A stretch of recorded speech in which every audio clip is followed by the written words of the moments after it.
صلو علی الحبیب صلی اللہ تعالی علی محمد صلی اللہ تعالی علیہ وسلم صلاۃ و سلام علیک یا سید یا رسول اللہ۔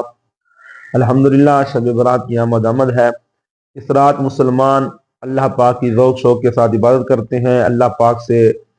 مغفرت طلب کرتے ہیں، اللہ پاک سے رزق مانگتے ہیں، اور اگر کوئی مصیبت ہو تو اس سے چھٹکارے کی اللہ سے دعا کرتے ہیں۔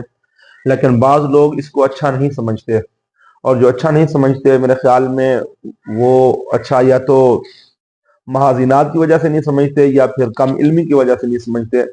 کیونکہ اس بارے میں تو حدیث صحیحہ موجود ہیں اس رات عبادت کرنے کے حوالے سے، جیسا کہ سیاستہ میں سے ایک مشہور کتاب ابن ماجہ،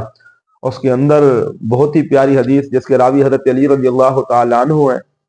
آپ فرماتے ہیں کہ رسول اللہ صلی اللہ تعالی علیہ وآلہ وسلم ارشاد فرمایا کہ جب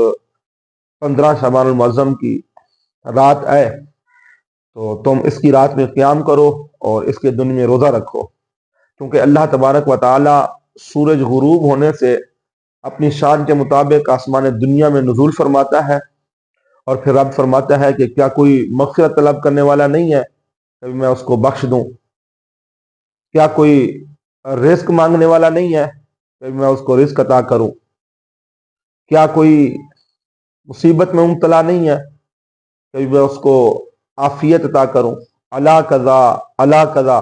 کیا کوئی ایسا نہیں ہے؟ کیا کوئی ایسا نہیں ہے؟ یہاں تک کہ فجر طلوع ہو جاتی ہے، یعنی فجر طلوع ہونے تک یہ سلسلہ جاری رہتا ہے۔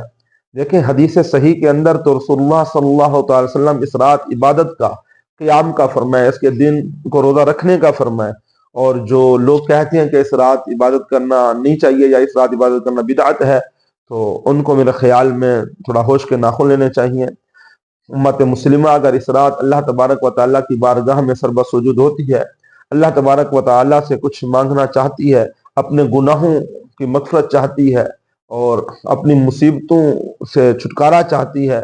اور جہنم کے عذاب سے چھٹکارا چاہتی ہے، اور اس لیے وہ مسجدوں کا رخ کرتی ہے، مسجدوں میں آتی ہے، اللہ کی عبادت کرتی ہے، تو میرے خیال میں یہ ایک اچھا کام ہے، کار خیر ہے، اور کار خیر سے روکنے والا ایک